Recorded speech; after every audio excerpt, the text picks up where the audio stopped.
दोस्तों, इस सवाल में आपको दो कंडीशंस दी गई हैं। एक बार जो आपका इंक्लाइन प्लेन है वो स्मूथ है, हालांकि दोनों का इंक्लाइनेशन 45 डिग्री का है और दोनों जितना लेंथ चल रहे हैं, बॉक्स जितना इंक्लाइन पे लेंथ चल रहा है वो सिमिलर है। अगर आपने सारे हमारे अभी तक के फ्रिक्शंस के वीडियो देखे होंगे तो आप बड़े आराम से स्मूथ सरफेस पे जी कितना होगा आप निकाल लिए होंगे, क्योंकि ये acceleration due to gravity standard लगता है। ये 45 डिग्री का है तो इसका कंपोनेंट हो जाएगा जी कॉस 45 डिग्री, और इस एक्सेलेरेशन यानी जी साइन 45 से चलेगा। हालांकि वहाँ पे हमने वेट करके बताया था कि वेट यहाँ लगेगा, ये कंपोनेंट होगा जो कि स्मूथ सरफेस है। तो जो फोर्स लग रहा है वो किसके बराबर होता है, एम जी साइन 30 डिग्री की। फोर्स आपका एम ए होता है, मास इंटू एक्सेलेरेशन होता है बॉडी पे। तो क्या हो गया आपके पास 45 डिग्री का था, तो आप कह सकते हैं जो एक्सेलेरेशन है वो जी 45 डिग्री की। तो पहले केस में जब आपके पास स्मूथ था तो आपने कहा दूरी वही चल रहा था, स्टार्टिंग फ्रॉम रेस्ट, यानी कि यू टी लिख लेते हैं, जल्दी नहीं करते हैं, कुछ बच्चे यंग होते हैं।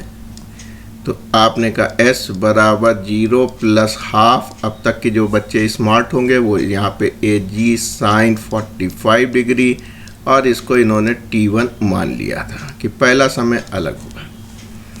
दूसरे केस में देखिए, दूसरे में क्या हो रहा है बेटा आपके साथ। दूसरे में आपके साथ जो है वो जो है आपकी रफ सरफेस है, सब कुछ उतना ही है। इसमें भी आपको एक्सेलेरेशन निकालना दिखा दिया था पिछले के वीडियो में, आप देख सकते हैं। नहीं है तो आप फिर देख ले, दूरी आपको बराबर ही चलनी है, इंक्लाइनेशन ही पूरा है आपके पास, डिस्टेंस आपको पूरी चलनी है, केवल अंतर क्या रहेगा एक्सेलेरेशन का।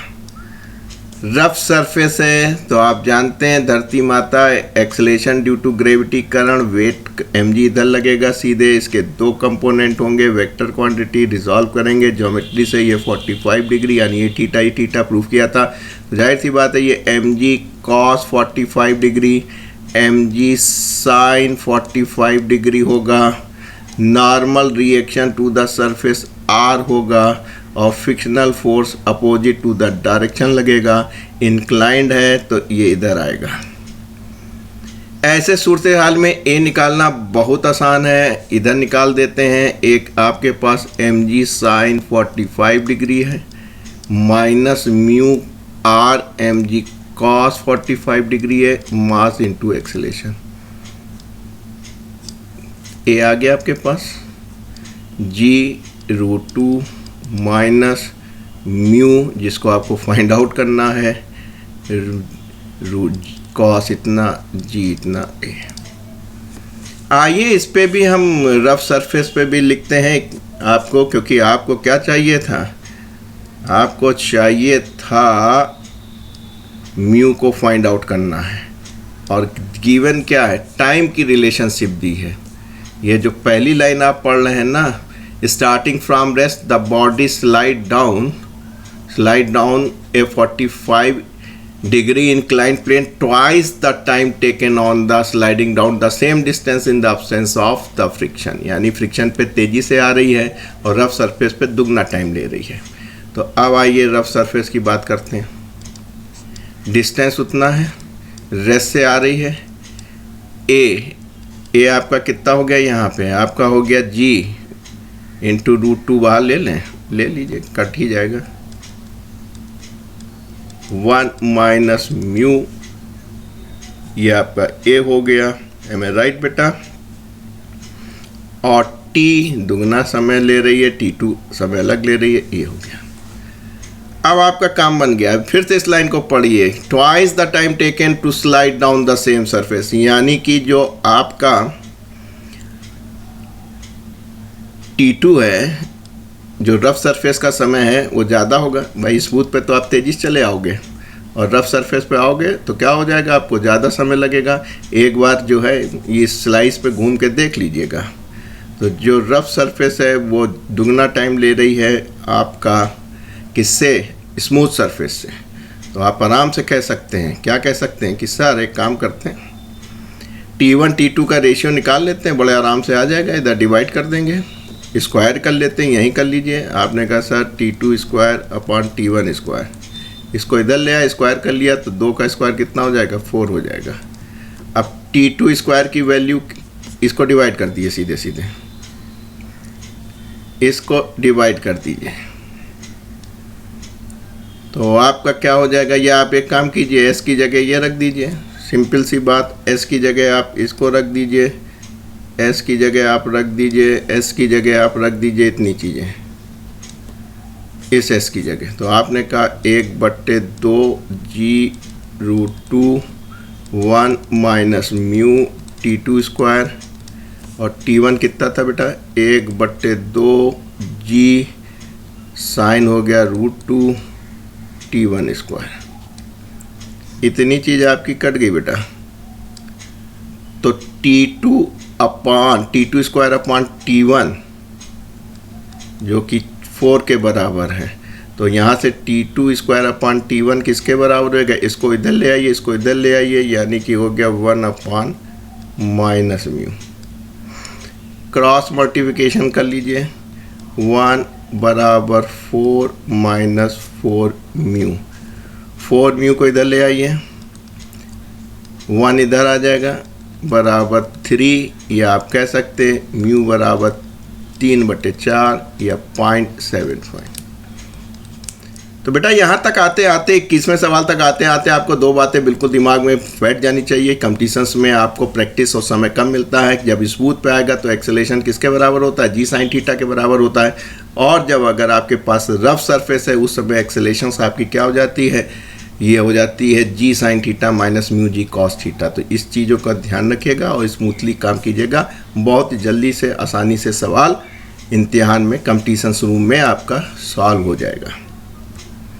दूसरा सवाल यानी 22, ये तो बहुत ही आसान लगता है। इसमें क्या कर रखा है आपने, एक 100 न्यूटन का फोर्स लगा रखा है 10 kg पे, इससे अच्छी क्या बात है। ये आपका 10 kg का मास है।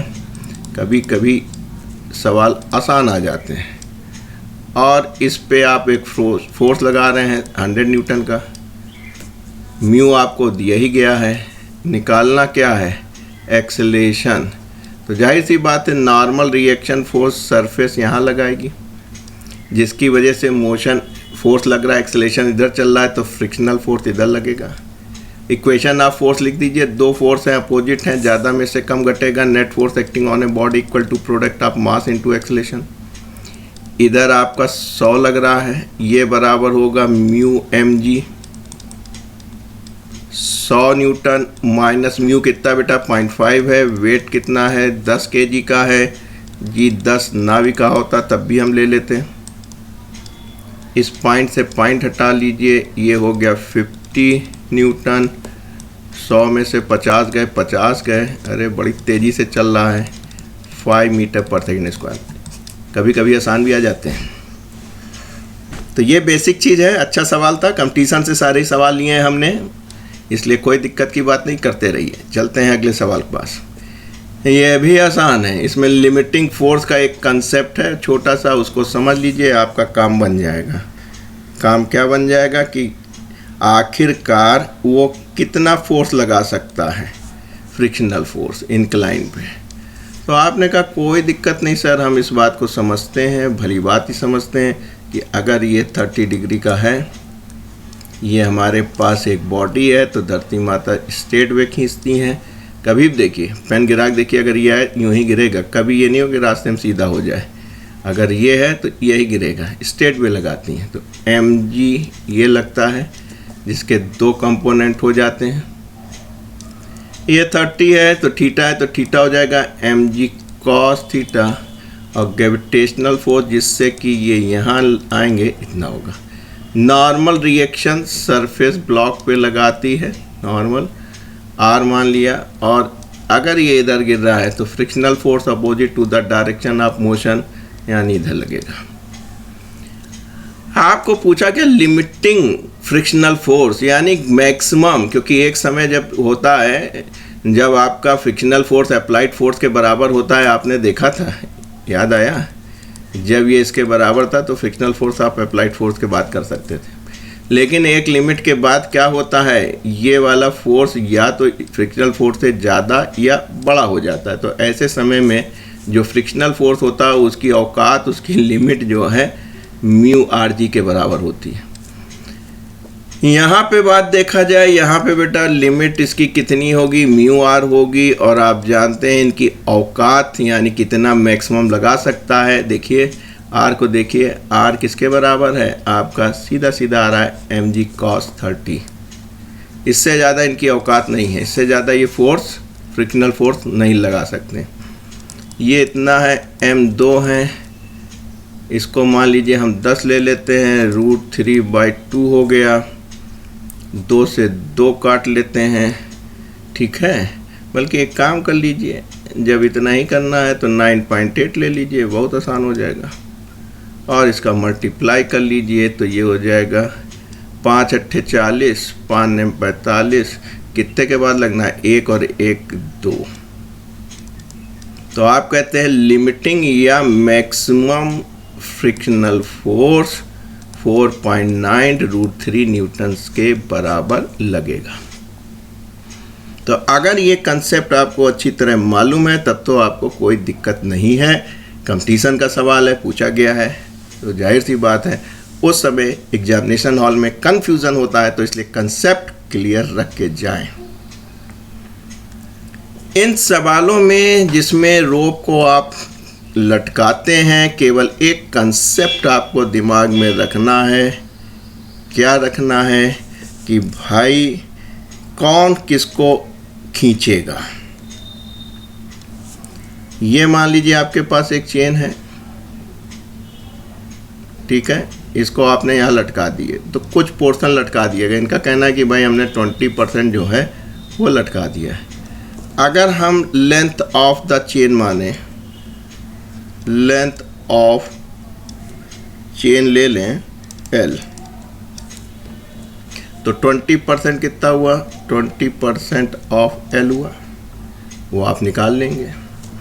तो बाकी कितनी ऊपर रही बेटा आपका, 80% ऑफ द लेंथ ऊपर रहा।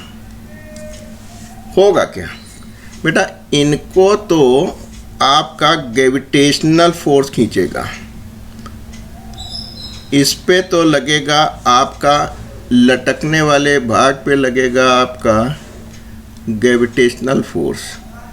इन सवालों में सारा खेल इसी बात का है कि साहब कि आप इस m की वैल्यू निकाल लें, क्योंकि आपने कहा कि भाई मास ऑफ चेन जो है वो हमने मान लिया कैपिटल M है, और ये यूनिफॉर्मली है, यानी कि मास यूनिफॉर्मली पूरी लेंथ पे है, यानी मास पर यूनिट लेंथ जो है वो आपका सेम है थ्रू आउट।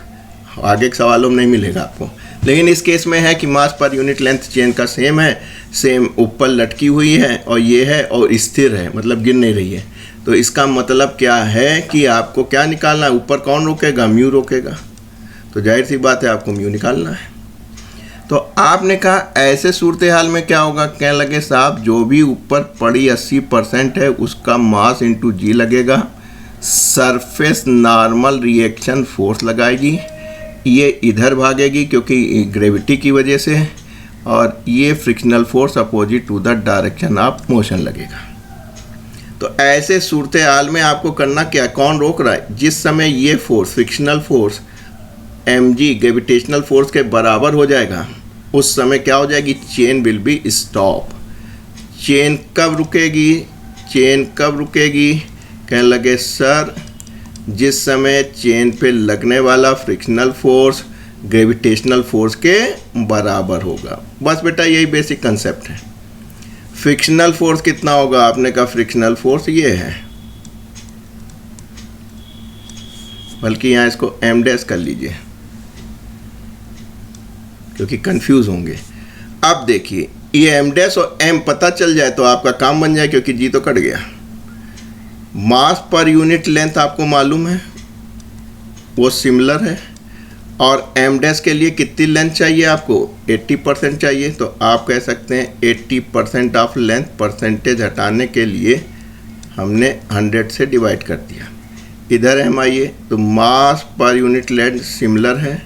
इधर कितनी लेंथ है बेटा, 20%।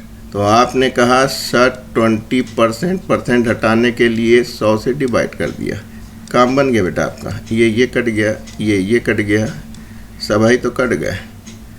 अब आपने कहा इससे ये कट गया, तो जो म्यू बचा वो 2/8 यानी 1/4.25। देखिए कितना आसान था। अगर आप ये कंसेप्ट जान लें कि जितना भी इस पर ग्रेविटेशनल फोर्स लग रहा है वो फ्रिक्शनल फोर्स के बराबर है, तो चेन गिरेगी नहीं, वैसी रहेगी। अब इसका उल्टा कर दिया जाएगा। आगे क्या कर दिया जाएगा कि अगर आपको म्यू दे दिया गया हो, इसमें देखिए इन्होंने कह दिया म्यू दे दिया है, तो कितना रुकेगा। तो कुछ टीचर फार्मूला बताते हैं, हम फार्मूला नहीं बताएंगे बेटा, आप बेसिक कंसेप्ट से ही काम कीजिए। आप सीखे रहिए, केवल एक छोटा सा कंसेप्ट है, वही आपको आगे बढ़ाएगा। बहुत सिंपल है कि साहब ये हमारे पास चेन है, अभी अभी आप पीछे से देख के आए हैं कि चेन का जो मास है वो m है और चेन की जो लेंथ है वो l है, और यूनिफॉर्मली डिस्ट्रीब्यूटेड है, यानी मास पर यूनिट लेंथ जो है वो सेम है पूरी चेन का। आगे नहीं मिलेगा, आपको इंटीग्रेट भी करना पड़ेगा। तो आपने कहा ये रुक रही है लेंथ, तो आपने कहा कि सर हमने माना कि स्मॉल लेंथ जो है वो रुकी हुई है, एम आई राइट। तो ऊपर कितनी बची बेटा, L माइनस L। अब देखिए कंसेप्ट तो वही लगेगा कि भाई साहब इस पे जो है, इस पोर्शन पे यानी इस स्मॉल l पे जो भी आपका वेट लगेगा ग्रेविटेशनल लगेगा, और इस वाले पे फ्रिक्शनल फोर्स लगेगा, तभी ये रुकेगा। इधर ये ग्रेविटेशनल फोर्स लगेगा, इधर ये उसको रोकेगी। आपको निकालना क्या है, maximum fraction of length. Maximum fraction का मतलब होता है भाग। तो आपके पास L है, फ्रैक्शन मतलब भाग ओरिजिनल से, और परसेंटेज अगर निकालना है तो 100 से गुणा कर दीजिए। तो आपको ये निकालना कि कितना मैक्सिमम फ्रैक्शंस ऑफ लेंथ ये लटक सकता है। बेसिक कंसेप्ट सही है आपके पास, जो फ्रिक्शनल फोर्स है वो mg को रोकेगा। फ्रिक्शनल फोर्स आप जानते हैं म्यू जी डैश बराबर mg। एक काम कीजिए, इसको उड़ाइए, m डैश कितना हो जाएगा बेटा, m डैश हो जाएगा मास पर यूनिट लेंथ, और कितनी लेंथ का, ये लेंथ का।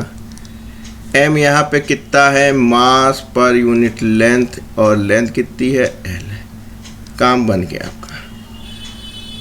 आपको निकालना है इतना। देखें म्यू कितना है बेटा आपका, 0.25 बराबर into L minus L into L, गुणा कर लीजिए। 0.25 L माइनस 0.25 L बराबर L। इसको इधर ले आइए, प्लस हो जाएगा, L प्लस 0.25 L यानी 0.25 L बराबर 1.25 L। निकालना क्या है आपको, ये फ्रैक्शन, यानी आपको करना L अपान L, इतना अपान इतना, यानी कि हो गया 0.25 अपान 1.25, 1/5 परसेंटेज है। तो आप क्या कीजिए, आप इसको उठा के 100 से गुणा कर दीजिए और परसेंटेज का साइन लगा दीजिए। 5 दूना 10 यानी 20%। ये वैल्यू क्या आ गई, 20%। अगर 20% आप चेन को यहाँ लटका देंगे, और फ्रिक्शन ध्यान रहे 0.25 रहेगा, तो ऐसा नहीं है कि फ्रिक्शन कोई भी हो, अगर फ्रिक्शन 0.25 का है तो आप 25% ऑफ द चेन किसी भी वेट की हो, वो तो चूँकि मास पर यूनिट वेट उतना ही है, तो 20% तक आप मैक्सिमम लटका सकते हैं। तो मित्रों, अगर आप यहाँ तक देखते चले आए, इसका मतलब वीडियो अच्छा लग रहा है, लाइक कर दीजिए, दोस्तों को शेयर कर दीजिए। अगर चैनल सब्सक्राइब नहीं किया तो सब्सक्राइब कर दीजिए, बेल आइकन को दाब दीजिए। रोज़ नए नए आपको हम बना के वीडियो दे रहे हैं ताकि समय पे आपके पास मिल जाए।